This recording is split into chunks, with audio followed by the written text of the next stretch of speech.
Assalamualaikum warahmatullahi wabarakatuh. Alhamdulillahi rabbil alamin. Wassalatu wassalamu ala asyrafil anbiya'i wal mursalin.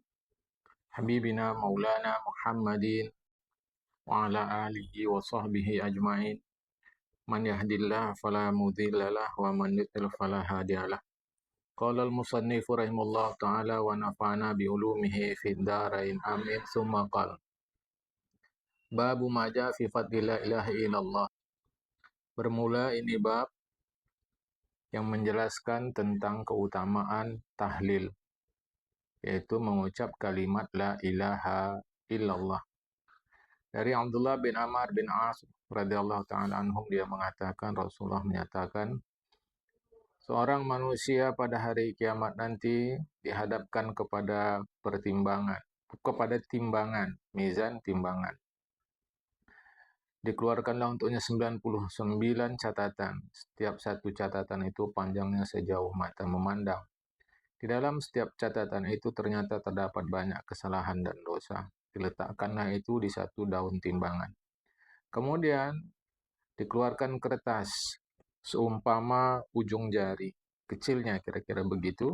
Di dalam itu ada kalimat tahlil. Di dalam itu ada kalimat syahadat. La ilaha illallah. La ilaha illallah, alla ilaha illallah, ya. Di situ ada kalimat syahadat, alla ilaha illallah wa anna Muhammadan abduhu wa rasul. Diletakkanlah di satu daun timbangan. Ternyata itu lebih berat daripada sekalian dosa yang ada pada 99 lembar catatan itu.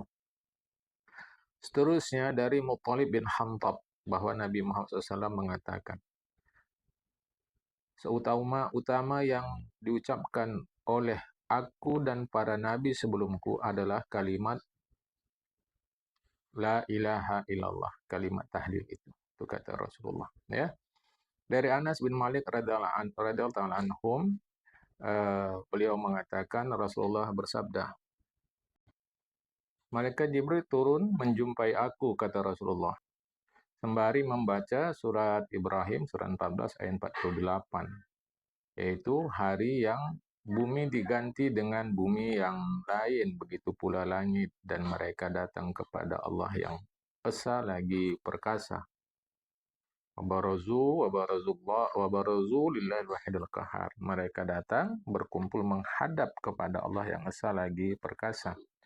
Kata Nabi Muhammad SAW, wahai Jibril, macam mana keadaan manusia pada hari kiamat? Mereka menjawab, ya Muhammad, mereka berada di satu tempat yang berwarna putih. Di tempat itu tidak ada satu dosa pun. Nah, apabila, kata malaikat Jibril, menggelegarlah neraka jahanam, malaikat pun bergantung kepada arasy.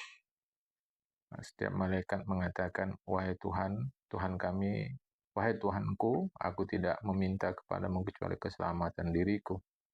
Saat itu, gunung-gunung persis seperti bulu yang dihambur-hamburkan. Rasulullah bertanya, wahai malaikat Jibril, apa itu maksudnya bulu yang dihamburkan? Yakni asuful manduf, ya, yaitu bebuluan atau bulu-buluan, rambut-rambut yang manduf, yang diuraikan. Dan ibarat kata gunung-gunung mencair karena takut terhadap neraka jahanam, Muhammad. Jahanam pun didatangkan Allah Ta'ala pada hari itu dalam keadaan dia menggelegar. Pada waktu itu neraka jahanam ada 70.000 tali kekang. Setiap tali kekang ada 70.000 malaikat.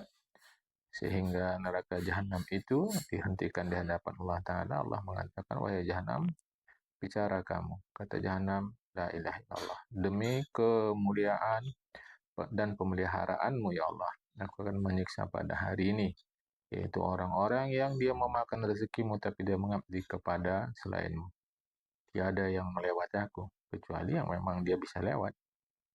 Jawaz, keizinan, ya. Kata Nabi, wahai Jibril, apa yang dimaksud keizinan pada hari kiamat itu? Kecuali orang di sisinya, orang yang la yujabizuni, tiada yang melewati aku kecuali orang yang memang dia punya keizinan. Apa keizinan itu? Bahagialah engkau, wahai Muhammad, gembiralah engkau. Umatmu pada hari kiamat itu memiliki keizinan itu. Sehingga dalam bahasa Arab, paspor itu nama jawazus safar, ya, keizinan kebolehan berjalan.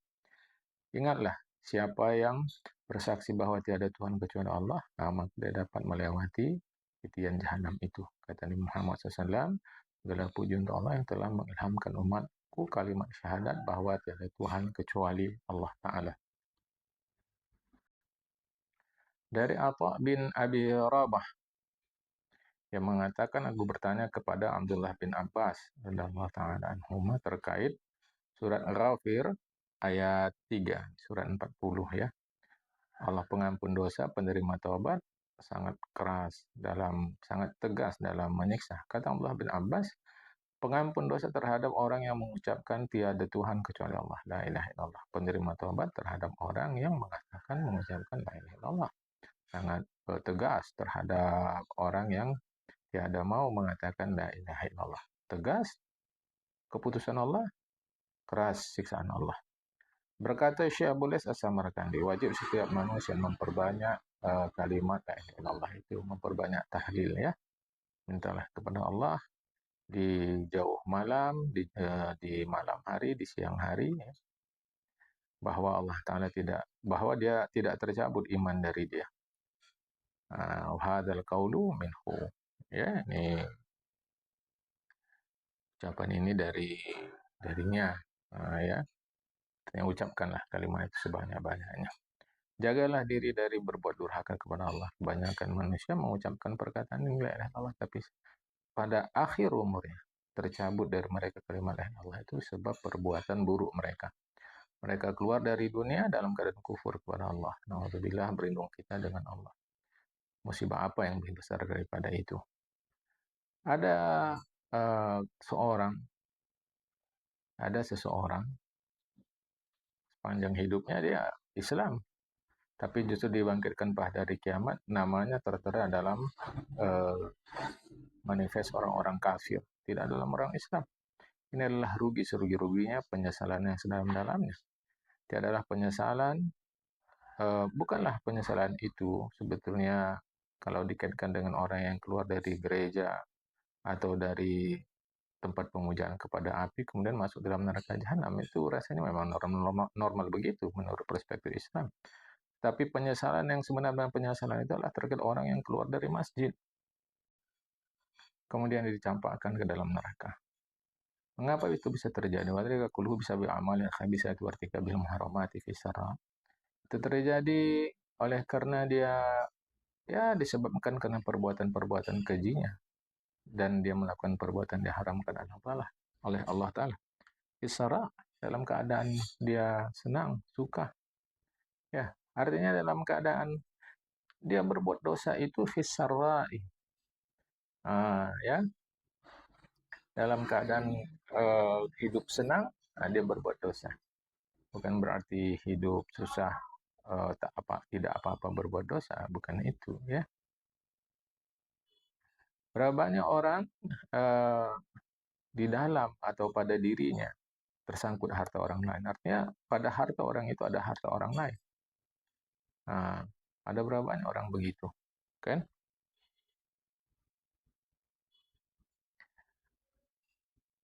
Fayaqulu, dia mengatakan anfaquha, aku mendonasikannya.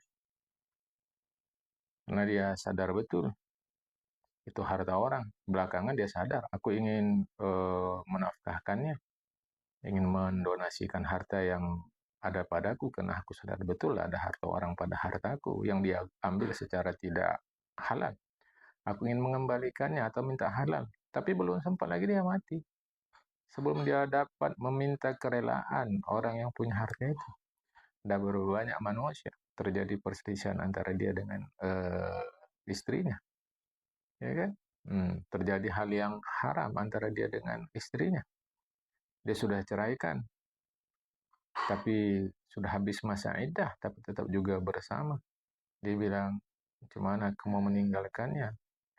Sedangkan kami punya anak-anak. Tapi orang tidak tahu. Fayasirru ala dhalik. Fayusirru ala dzalik. Dia tetap dalam keadaan seperti itu. Tiba mati padahal melakukan perbuatan yang haram. Dia dengan istrinya berarti kan melakukan perzinahan. Dia sudah ceraikan, sudah habis iddah, tapi istrinya tidak tahu dia diceraikan, anak-anaknya apa lagi. Ya, ada berapa banyak tercabut iman dengan sebab yang demikian itu. Karena itu perhatikanlah wahai saudara, seriuslah dalam memperbaguskan urusan kita, diri kita sebelum datang mati. Karena kita tidak tahu kapan mati itu datang. Yakinlah bahwa umur manusia itu sebenarnya sebentar saja, tapi penyesalan itu abadi selama-lamanya kalau tidak diperbaiki. Perbanyaklah tahlil, mengucap la ilaha illallah, ya, wa anta malamah wa syukr hadhihi nikmatin azimah. Lakukanlah segala perbuatan baik yang itu merefleksikan syukur terhadap nikmat Allah yang agung. Kita bisa berada di dalam lingkup la ilaha illallah itu. Nikmat itu kekal bersama syukur. Jadi salah satu cara agar nikmat yang ada pada kita kekal, syukurlah kepada Allah. Sampai Syekh Hasan Basri mengatakan bahwa tahlil itu adalah harganya surga. Anas bin Malik diriwayatkan oleh Anas bin Malik meriwayatkan dari Nabi, ditanya kepada Rasulullah, ya Rasulullah, apakah ada harga surga? Tiket untuk masuk surga? Rasulullah jawab, ya itulah la ilaha illallah. Dari Abu Hurairah anhu dia mengatakan, aku bertanya, ya Rasulullah, siapalah manusia yang paling cepat mendapatkan doa pertolongan darimu? Rasulullah mengatakan, itulah yang tahlil tulus dari dirinya sendiri. Tahlil tulus karena Allah Ta'ala. Ya. Dari Mujahid terkait dengan surat Al-Hijr, surat 15 ayat 2. Bismillahirrahmanirrahim. Rubama yawadul ladzina kafaru law kanu muslimin. Ya, orang kafir itu ingin kali nanti mereka di akhirat, andailah mereka dulu di dunia beragama Islam. Beliau mengatakan apabila keluarlah ukhrija minan nari, dikeluarkanlah dari neraka itu orang-orang yang tahlil, yang mengucap la ilaha illallah. Bukan tahlil ini maksudnya sebatas seremonial seperti adat di sebagian tempat. Kenduri dia tahlil, ada acara bukan, itu benar juga, itu benar. Tapi maksudnya di sini adalah senantiasa mengucap la ilaha illallah tanpa momen-momen itu. Perbanyak zikir la ilaha illallah, ya.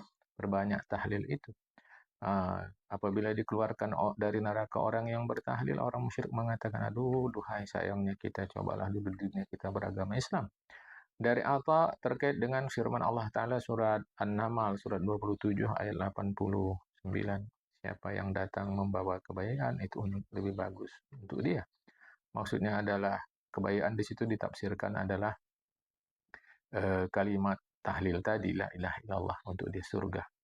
Seterusnya, dalam surat yang sama ayat 90-nya, siapa yang datang membawa kejahatan maka dia disungkurkan, wajahnya disungkurkan ke dalam neraka. Artinya dia di akhirat dia datang ya membawa kesyirikan sebab waktu di dunia dia tidak beragama Islam.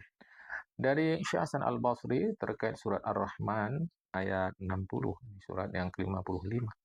Tiada balasan kebaikan kecuali kebaikan. Maksudnya tiada balasan orang yang tahlil itu kecuali surga. Dari Abdullah bin Abbas radhiyallahu ta'ala anhuma bahwa malaikat Jibril datang kepada Rasulullah satu hari. Kata malaikat Jibril, wahai Muhammad, sesungguhnya Allah Ta'ala berkirim salam kepadamu. Allah Ta'ala mengatakan, mengapa aku melihat engkau dalam keadaan berduka, sedih, gundah gulana, sedangkan Allah sebenarnya kan maha tahu itu. Dia jawab, ya Jibril, panjang sudah renunganku terkait urusan umatku pada hari kiamat nanti, macam manalah nasib mereka.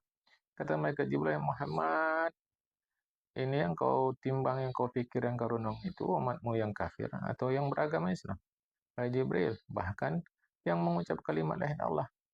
Kata Jibril, kata Abdullah bin Abbas, maka Jibril mau memegang tangan Rasulullah, di bawahnya Rasulullah berdiri tegak menuju ke kuburan Bani Salamah. Dengan sebelah sayapnya Jibril memukul yang kanan, dengan sebelah sayapnya yang kanan Jibril memukulkan kubur seorang mayit, seorang jenazah. Kata Jibril, bangkit kau dengan izin Allah Ta'ala. Dia pun bangkit, wajahnya putih berseri-seri, ya, wajahnya putih berseri-seri. Dia mengatakan la ilaha illallah Muhammad Rasulullah alhamdulillah rabbil alamin. Kata Jibril,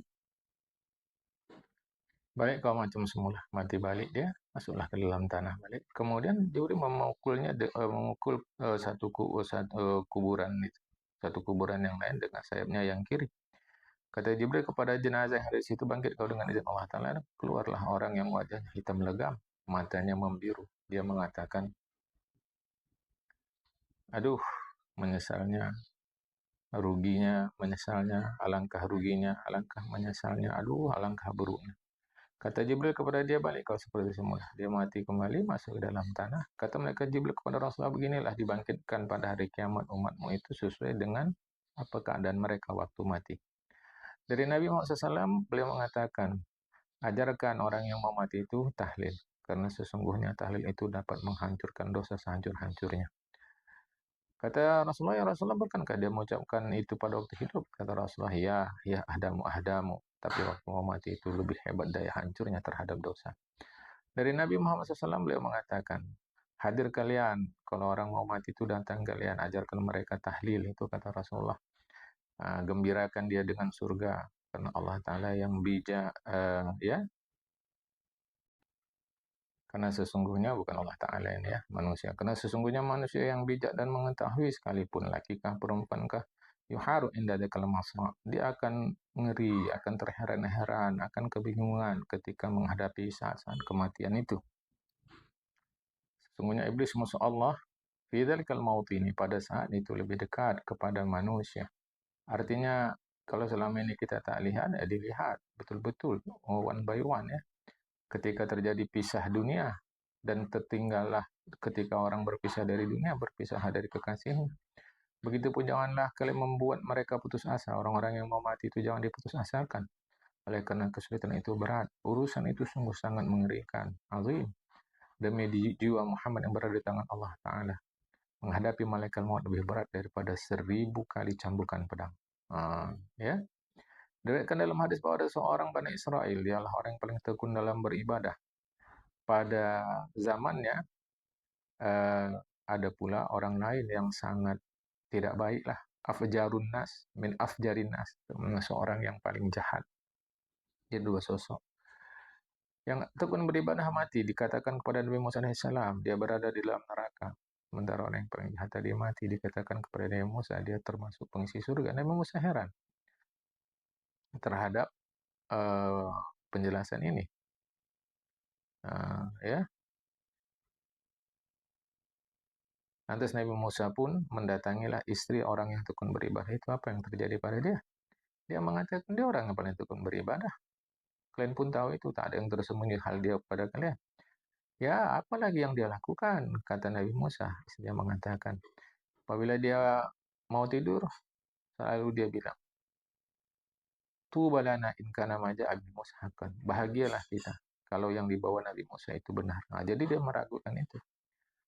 Lantas Nabi Musa bertanya pula kepada istri orang yang paling jahat yang masuk dalam surga tadi, apa perbuatan dia? Istrinya jawab, dia kan orang yang paling jahat di antara manusia. Nggak ada yang nggak tahu itu. Kalian nggak ada yang nggak tahu. Omekhalaikum. Tidak tersembunyi kelakuan dia di antara kepada kalian. Nampak terang benderang sudah. Ya, tapi apa perbuatan yang lain?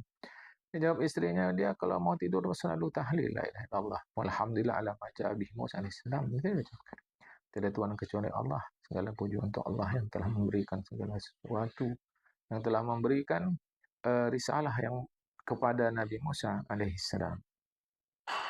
Nabi Muhammad SAW mengatakan, siapa yang tahlil, keluarlah dari mulutnya burung hijau. Dua sayapnya berwarna putih yang ditaburi dengan permata. Dan satu lagi yakut, ya, dia pun naik ke langit. Fayusma'ulahu, terdengar suaranya seperti gemuruh suara lebah di bawah arash, ya. Kaduin nahdin. Dia tanya, oh, dah berhenti, tenang dulu, apa kalian? Berhenti. Dia menjawab, burung tadi menjawab, kami tidak mau berhenti sampai Allah Ta'ala mengampunkan dosa kawanku, itu kawan karibku.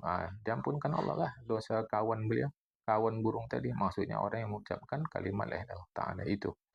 La ilaha illallah ta'ala. La ilaha illallah. Itu ya.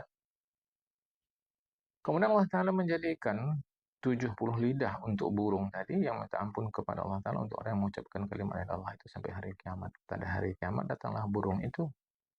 Dia pun memegang tangan orang yang mengucapkan kalimat Allah itu dan menjadi kaidu. Ya hatta yakuna kaidahu.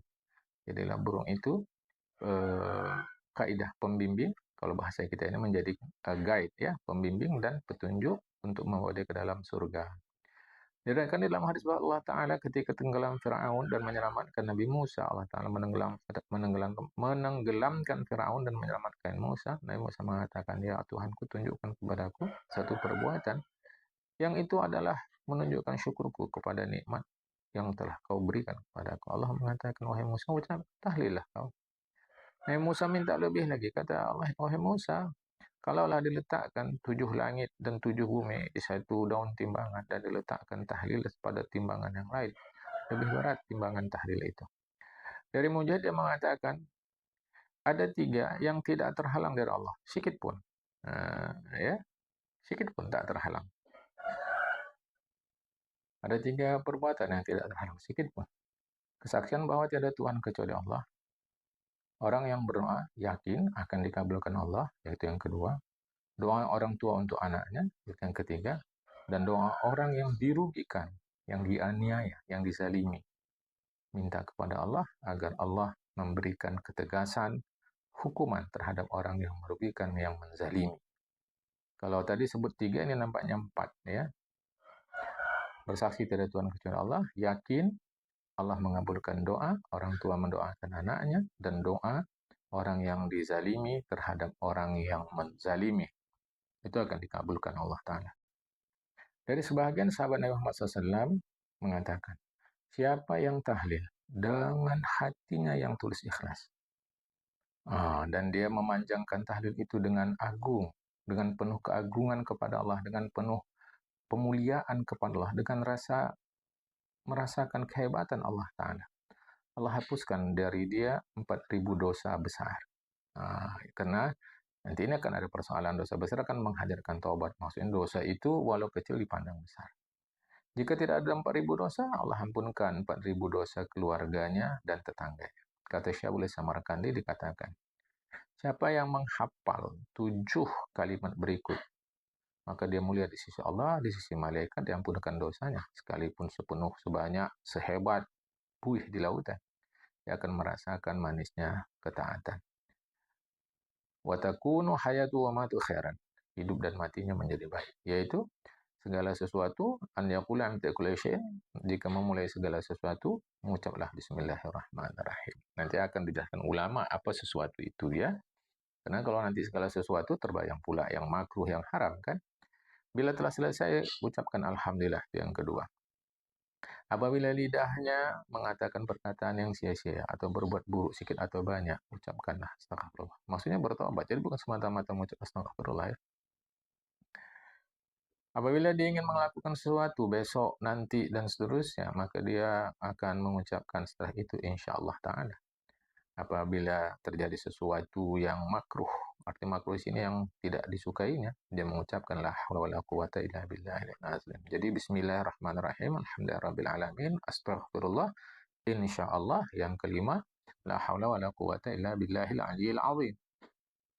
Apabila diri atau hartanya mengalami musibah sedikit atau banyak, dia mengatakan inna lillahi wa inna ilaihi raji'un. Dan senantiasalah lidah dia basah malam maupun siang dengan tahlil itu la ilaha illallah, gitu ya. Diriwayatkan daripada Amr bin Dinar dari Jabir bin Abdullah, kata Jabir bin Abdullah telah menyampaikan kepada kami hadis seseorang menyampaikan hadis kepada kami, dia mendengar itu dari Mu'adz bin Jabal radhiyallahu anhu. Ketika mau mati, Mu'adz mengatakan, oh syifani, biarkan aku. Ya, sekejap, usah dan sibuk kali. Karena aku mendengar dari Rasulullah ada hadis. Lam yamna'ni an uhaddisakum bihi. Tak ada yang menghalangi aku mau menyampaikannya sama kalian, kecuali kalian ribut kali. Bentar dulu, diam dulu ya. Aku mendengar Rasulullah mengatakan, siapa yang mengucapkan la ilaha illallah dengan tulus ikhlas, yakinlah dia akan kalimat itu. Maksud yakin akan kalimat itu mengimani Allah Ta'ala dengan sebenarnya, dia akan masuk ke dalam surga. Diriwayatkan dari Nabi Muhammad SAW, beliau mengatakan, siapa yang diajarkan kalimat la ilaha illallah mau mati, diajarkan, dan dia mengucapkan itu, sama ada dengan ucapan mulut bersuara atau isyarat mulut saja atau isyarat mata, Itu ada tanda yang menunjukkan dia mengucapkan itu, maka dia masuk ke dalam surga. Diriwayatkan dari Nabi Muhammad SAW, beliau mengatakan, siapa yang akhir ucapannya dalam hidup dunia ini adalah tahlil, la ilaha illallah, dia masuk surga. Ya. Kemudian dari Jabir bin Abdullah, dari Nabi Muhammad SAW, Rasulullah mengatakan, maukah kalian kukabari sesuatu yang Allah perintahkan, sesuatu itu kepada yang diperintahkan Nabi Nuh kepada anaknya. Mau kalian kuajarkan satu, kukabari sesuatu, ada sesuatu yang disuruh Nabi Nuh kepada anaknya. Mau kalian kukabari? Qala ya bunayya, kusuruh kalian dua perkara. Ini kata Nabi Nuh kepada anaknya. Ada dua hal yang kusuruh kalian. Dan kularang kalian dari dua hal pula. Kusuruh kalian untuk tahlil, yaitu ucapkan la ilaha illallah wahdahu la syarikalah. Langit bumi, kalau dijadikan, diletakkan di satu daun timbangan, la ilaha illallah di satu timbangan yang lain, kalimat la ilaha illallah itu lebih berat dari langit bumi itu.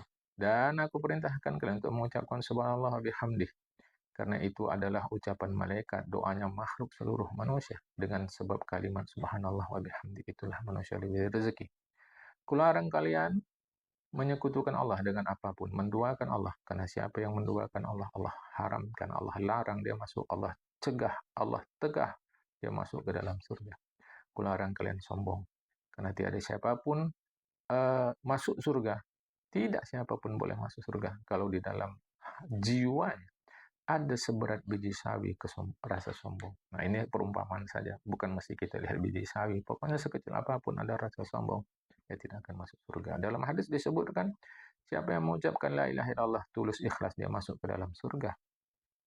Tapi bukan sekedar ucapan, melainkan diyakini dan diamalkan, ya, apa yang Allah perintahkan.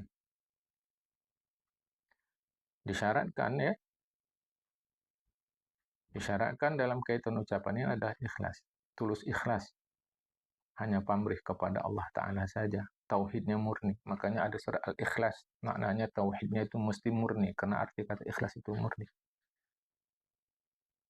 Tidak mungkin orang murni tauhidnya kepada Allah, tidak mungkin dia pamrih hanya kepada Allah, kecuali bahwa ucapannya itu, ucapan la ilaha illallah, zikirnya itu menghalangi dia daripada perbuatan dosa. Itulah tanda murni dia, tanda tulus ikhlas pamrih kepada Allah. Apabila kalimat tahlil itu yang sering dia ucapkan, dilantunkan, tidak menghalanginya dari dosa, maka sungguh dia tidak orang yang tulus murni bertauhid kepada Allah. Dan takutlah hendaknya dia bahwa kalimat itu nanti dipandang sebagai satu pinjaman. Namanya pinjaman mesti dikembalikan, sehingga kita tidak punya lagi sesuatu. Itu bahasa kiasan. Jadi ibarat kita meminjam sesuatu, satu saat dikembalikan, dan sesuatu tidak ada sama kita lagi. Jadi la ilaha illallah itu ditarik Allah Ta'ala. Kan mengerikan itu ya. Kata Syabul Samarkandi, dalam kaitan iman itu manusia ada dua macam. Minhum man yakun imanuhu ata'un. Ada yang imannya diberikan Allah. Diberikan Allah langsung untuk dia dah. Ada yang imannya itu adalah hariyatun. Man yakunu, wa minhum man yakunu imanuhu lahu ariyatun. Imannya itu adalah sebagai barang pinjaman. Ini nanti diambil Allah Ta'ala lagi. Kalau sebagai pemberian, kasih Allah Ta'ala saja begitu. Ini kan kiasan. Apa tandanya? Orang yang imannya adalah pemberian Allah, iman dia menghalanginya dari perbuatan dosa dan mendorong dia untuk berbuat taat kepada Allah. Sedangkan orang yang imannya adalah pinjaman, iman itu tidak menghalanginya dari dosa dan dia tidak gemar, tidak mendorongnya patuh kepada Allah. Karena bahwasanya la tadbir ala fi makanin huwa fi harih. Karena dia tidak punya kuasa untuk mengatur iman itu, ibarat kata kalau iman itu barang pinjaman, karena dia tidak punya kuasa sedikit pun mengatur barang pinjaman itu. Jadi kalau iman itu adalah barang pinjaman, dia tidak punya kuasa untuk mengaturnya. Fi makanin huwa fihi ariyatun. Kan gitu ya. Dari Anas bin Malik, dari Nabi mengatakan, la ilaha illallah itu adalah harganya surga.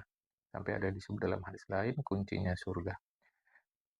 Dikatakan bahwa kalimat la ilaha illallah itu adalah, tahlil itu adalah kunci surga. Tetapi kunci itu mestilah dia punya bergerigi, sehingga bisalah terbuka pintu. Kunci kalau tak ada geriginya macam mana? Apa geriginya? Geriginya adalah lidah yang mengucapkan tahlil itu suci dari dosa dan gosip. Hati yang rendah, suci daripada dengki dan khianat.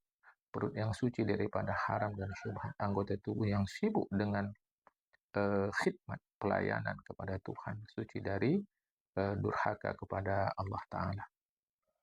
Dari Abu Dzar lah, dia mengatakan, aku berkata minta kepada Rasulullah, ya Rasulullah, ajarkanlah aku amalan yang mendekatkan aku kepada surga, menjauhkan aku dari neraka. Kata Rasulullah, apabila ya satu masa tergelincir kau berbuat salah, maka lakukan segera perbuatan baik, karena perbuatan baik itu digandakan Allah sekurangnya 10 ganda.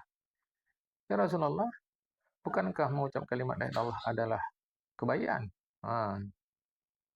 Berkata Rasulullah, menjawab Rasulullah, ya min ahsan hasanat, itu malah yang terbaik dari segala kebaikan. Jadi maksud Abu Dzar, karena Rasulullah kata buat baik, apakah boleh mengucap la ilaha illallah? Boleh. Makanya ada nanti orang-orang menjelaskan kalimat la ilaha illallah itu adalah kafarat dosa kita. Seterusnya Salamah ya bin Zaid meriwayatkan dari Hudzaifah bin Al-Yaman, kadang disebut sebagai Hudzaifah Al-Yamani, dia mengatakan, satu masa nanti Islam terhapus, sehingga tak seorang pun lagi tahu apa itu sholat, apa itu puasa. Hatta anna rajula yaqulu kana man qablana man yaqul, sampai nanti orang akan bilang, dulu-dulu pernah kami dengar ada orang mengucapkan kalimat la ilaha illallah. Kami sekarang mau mengucap juga lah kalimat la ilaha illallah. Dia bilang sama dia, fama yughni anhum la ilaha illallah. Fama yughni anhum la ilaha illallah. Apa faedah la ilaha illallah itu kepada mereka? Ditanya orang kepada Hudzaifah Al-Yamani. Fama yughni anhum la ilaha illallah. Apa manfaat atau faedah, apa guna la ilaha illallah itu? Kata Hudzaifah Al-Yamani, mereka selamat dengan la ilaha illallah dari neraka, mereka masuk ke dalam surga. Qala hasan sampai 3 kali Hudzaifah Al-Yamani menjelaskan itu. Tapi ini jangan salah paham, nggak usah puasa baca la ilaha illallah. Bukan itu. Karena orang itu tak tahu lagi iman, Islam, tak tahu, mereka tak tahu. Sama sekali tidak tahu. Tapi mereka masih terkenang ada satu kalimat la ilaha illallah. Nah, terngiang-ngiang di telinga mereka. Nah, maka itu pulang pada kehadiran Allah Subhanahu wa taala, ya. Hari ini sampai sini dulu. Assalamualaikum warahmatullahi wabarakatuh.